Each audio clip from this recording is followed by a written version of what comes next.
রমজানকে যেন আল্লাহ তাআলা এভাবে সাজাইছে, আল্লাহ নিজের হাতে রমজান সাজাইছেন। আল্লাহ বলে, বান্দা শোনো আমি রমজানকে কেমনে সাজাইলাম।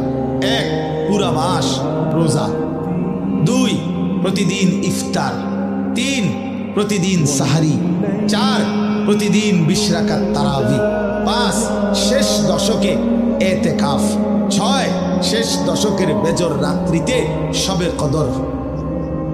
এরপরে 7, একটা নফল একটা ফরজের সমান।